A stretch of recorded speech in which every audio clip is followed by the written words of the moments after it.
ফাটি যোৱা গাখীৰেৰে আজি মই বনালো খুব ধুনীয়া কাপকেক কেইটামান আৰু ভাবিলো আপোনালোকৰ লগত শেয়াৰ কৰো। লৰা ছোৱালীও খাই খুব বেছি পৰিমাণে ভাল পায় আৰু গাখীৰখিনিও নষ্ট নোহোৱাকৈ থাকি যায়।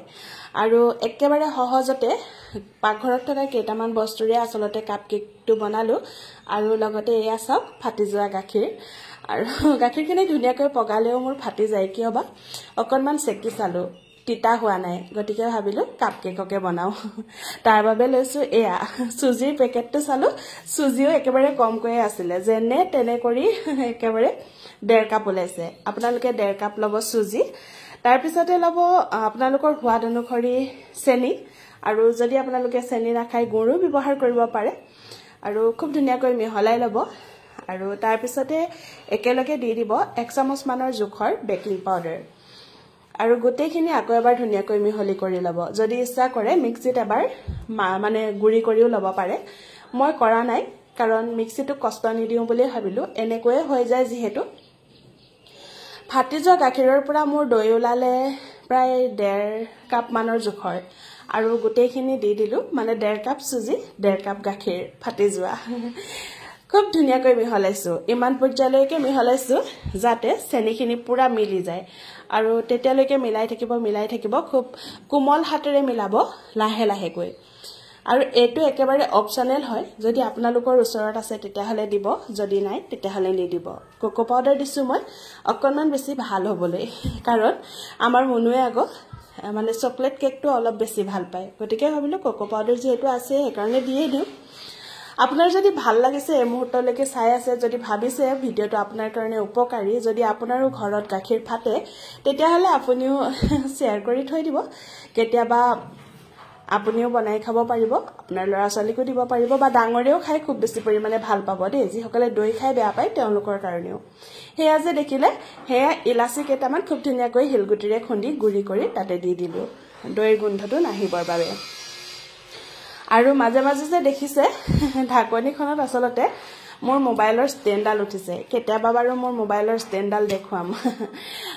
আজিকালি আসলতে লাজ নালাগে প্ৰথমতে লাজ লাগিছিলে কিন্তু আজিকালি লাজ নালাগে যেটো হসা হসাই আৰু নে কি কয় হসাটো লুকুৱাই ৰাখি পেলাইতো লাভ নাই।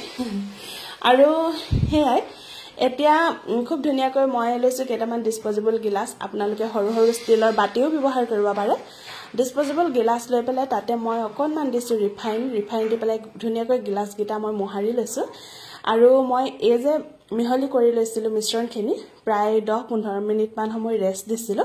তাৰ পিছতে যেতিয়া উলিয়াই লৈছো দেখিছো গোটেইখিনি মিলি গৈছে সুজিখিনিও পুৰা মানে কোমল হৈ গৈছে আৰু তাৰ পিছতে মই তাতে দি দিছো 3-4 চামুচ মানৰ জোখৰ ৰিফাইন তেল। আপোনালোকে ৰিফাইন তেলৰ হলনি গলাই লোৱা বাটাৰ বা ঘিউ ব্যৱহাৰ কৰিব পাৰে ফ্লেভাৰটো খুব ধুনীয়া আহে।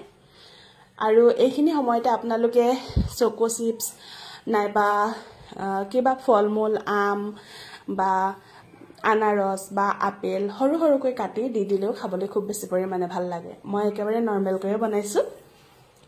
কেৰাহীখন প্ৰিহিট কৰি থৈছিলো এইখন আকৌ মোৰ কেক বনোৱা কেৰাহী গতিকে অলপ কলা দাগ পৰিছে আশা কৰিছো আপোনালোকে ইমান লক্ষ্য নকৰিব।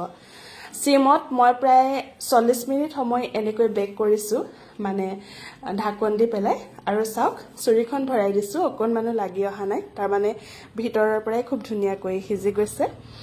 আৰু একেবাৰে সহজকৈ আসলতে এনেকৈ আমি ঘৰতে কাপকেক বনাই দিব পাৰো লৰা ছোৱালীক বা আপোনাৰ ঘৰত যদি কোনোবা আলহী আহে বা আপোনাৰ ঘৰত যদি কোনোবা বয়োজ্যেষ্ঠ লোক থাকে তেওঁলোককো এনেকৈ আপোনালোকে কাপকেক বনাই দিব পাৰে বা আপুনিও ৰাতিপুৱা লাল চাহ কাপৰ লগত এনেকৈ কাপকেক বনাই খাব পাৰিব।